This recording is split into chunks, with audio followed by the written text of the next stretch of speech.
ए पखै sorry के भने किन काटेको तैँले आलु किन खौराको फ्रेन्च फ्राइज खानको लागि फ्राइज फ्राइज फ्राइज भन्छ र फ्राई होला नि फ्रेन्च फ्राई होला नि यस फ्रेन्च फ्राई खाइदिने ठिक छ राम्रोसँगबाट हात काट्दाखेरि यो बिच बिचको चाहिँ गएन है त्यसलाई आइडिया लाउनु पर्छ अहिले जाने तर काटेकै भएन जस्तो लाग्यो हातमा काट्लोस् है स्याहारेर स्याहारेर काट्न त्यो त तैँले त त्यो के को उसको त्यो यस्तो डिगिङ गरे जस्तो हो कि खाल्डो खाने जस्तो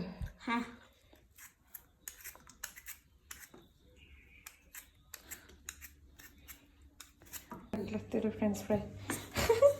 चक्क समाउन जानेनस् त्यो त उस भयो अलि अप्ठ्यारो हुन्छ नि त तर तेरो त अर्कै भयो त मैले यस्तो बनाएको थिएँ तैँले त्यस्तो बनाएको त नि त्यो चक्कु त तँलाई झन् अप्ठ्यारो भयो क्या यो झन् अप्ठ्यारो लाग्छ मलाई बनाएर जस्तो जस्तो होइन खाने हो होइन तर फ्रेन्च फ्राईको त एउटा उस हुन्छ नि त फ्रेन्च फ्राई भनेपछि एउटा फ्रेन्च फ्राईको एउटा उस हुन्छ नि त होइन क्वान्टिटी के हो भन्नु नि आउँदैन तेरो हातमा के हो टाटो हानेको छि तैँले हात धोथिस् धोको दाँत तेरो सबै निकालिदिनु पर्ने भयो क्या छ्या त्यो हात छ नाकको पल देखाउँछ हो र होइन र एकदम मेरो बाङ्गो टिङ्गे पो भयो त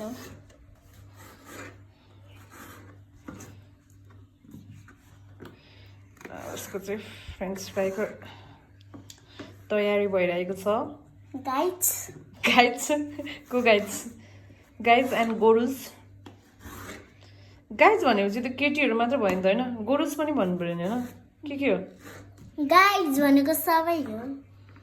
तर होइन हाम्रो ठेट भाषामा त गाई भनेको के लक्ष्मी माता होला जस्तो छ अनि गोरु भनेको गोरुको बुढी हो नि अनि त्यसपछि अनि गाइज भनेपछि एस थपेपछि गाईहरू भयो होइन अनि गोरु भन्नु पर्ने गोरुज भन्नु परेन त अब गाइज एन्ड गोरुज यसरी काट्न पो सजिलो हुन्छ यस्तो अनि मैले तँलाई गाह्रो चिज के दिन्छु त अनि तँलाई म सधैँ सजिलै सिकाउँछु नि होइन र मेरो दिमागमा लाग्नु पऱ्यो नि त अनि त मेरो दिमागमै लाग्दैन छु रे क्या त यहाँ राख्न काटेको चाहिँ हातमा काट्ला फेरि तेरो फेरि कन्फिडेन्ट लेभल भन्दा नि ओभर कन्फिडेन्ट लेभल बढी छ नि त तेल तातै गर्नु न यार कस्तो सही कुरा भनेछ यार जिग्री बुढो त्यो पनि तैँले गर्ने लागि भनेर नि त म त कुरेर बसेको ल मलाई कहाँ फुर्न आउँछ र मलाई त त्यो हाल्नै डर लाग्छ डर के आगे जिते माउन्टेन ड्यू पिउ माउन्टेन ड्यू के माउन्टेन ड्यू हो कि आगे जिते माउन्टेन ड्यू पिउ हो कि पिउ माउन्टेन ड्यू हो माउन्टेन ड्यू पिउ पनि भन्दैन सानो पो काटियो झुकेर के न तर अलिक ठुल्ठुलै गर्नु पर्थ्यो होला क्या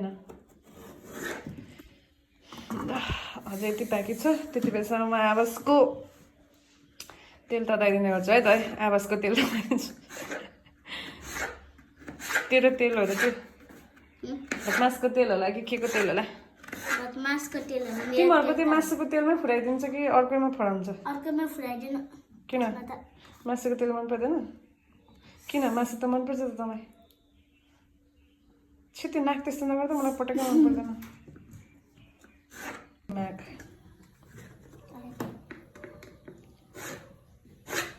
बिस्तारै भयो हात काट्छु आमाहरूले त कति आमाहरूको त बानीहरू यस्तै अब सो लास्ट दुईटा बाँकी छ माई काम is finish my work is finish है After that, what? Question mark? Katis? Hat katis? होइन क्या यो यस्तो यस्तो गर्दाखेरि अर्को ठुलोले काट्नु त ल अप्ठ्यारो भयो तर त्यो सानो चलाउन सजिलो हुनुपर्ने त होइन काटेको त होइन यो काटेको त होइन रे अप्ठ्यारो भएको होइन क्या यो यस्तो गर्ने बेलामा यो उस हुन्छ नि यस्तो त्यस्तो नगर्नु त अनिलो तर कसले त्यस्तो सिद्धियो सिद्धियो अब के हो त तेरो काम भुटाल्ने ओन्ली चाहिँ भुताल्ने कसलाई भुताल्ने भूत हेर्ने के हो र त्यस्तो भूत हेर्ने नि भुट फ्राई गर्ने भुट्ने भनेको अँ कस्तो भूत हेर्ने भनेको जस्तो नि त्यस्तो सुन्ने त्यस्तै सुनिखे यो ओ त्यसले त डेन्जर खर्यो नि त म आफैले डराएँ छ्या हाम्रो किचनको त्यो साइडमा अब यो तल हालेर डर लाग्छ हुन्छ तेरो आलु चाहिँ हालिदिन्छ मलाई पनि डर लाग्छ यो तर पानीले उसको चाहिँ चर्र हुन्छ होला ल त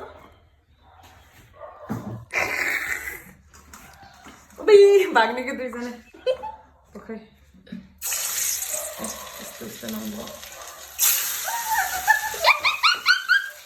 कस्तो चिच्याको सबै हालिदिनु त होला नि अब चाहिँ यहाँ आलु अब आलु चाहिँ यहाँ के भन्छ कराईमा गइसकेको गाइस तैँले के भनेको नि आलुलाई भुटाल्छु भनेको न भुट्ने भुट्छु भनेको तैँले भुटाल्छु भनेको तर तेल थोरै भयो क्या है होइन होला हाम्रो फेरि यो फ्रेन्च फ्राई नै हामीले स्टाइलको फ्रेन्च फ्राई हो नि त होइन ल खास तेलमा पुर्र गरेर फुराउँछ नि त होइन यो चाहिँ अर्को स्टाइलको भयो क्या अरूलाई कसरी गर्नुपर्छ भने थाहै छैन नि हामीलाई आमाले त तर यसरी बनाउँथ्यो होइन र यसरी भुटेर यो आलुको पानी भयो नि त तेरो फ्रेन्च फ्राई हुन्न जस्तो लाग्यो अलिक धेरै तेल हालेको होइन हुन्छ हाम्रो स्टाइलले पकाउनु न के को अर्काको स्टाइलले गर्नु होइन र अब यहाँ 2 घन्टा लाग्छ अब हामीले कट हान्छौँ हाल्यौँ फ्रेन्च फ्राई त अब उसको त के फ्राई भयो अरे आलु दाल भात फ्राई होइन दाल भातसँग मसला खानु जस्तो भएछ भनेको त लागि स्वादसँग मतलब छ भनेको नभएको त नि जस्तो भयो नि तेरो अनुसारको स्वाद भएछ नि त होइन ढङ्ग धेरै भएपछि यस्तै हुन्छ क्या है तर कस्तो छ मिठो आफ्नो मेहनत हो नि त होइन मिठै लाग्छ नि ठिक छ नि दिल खुस हो गया या ओके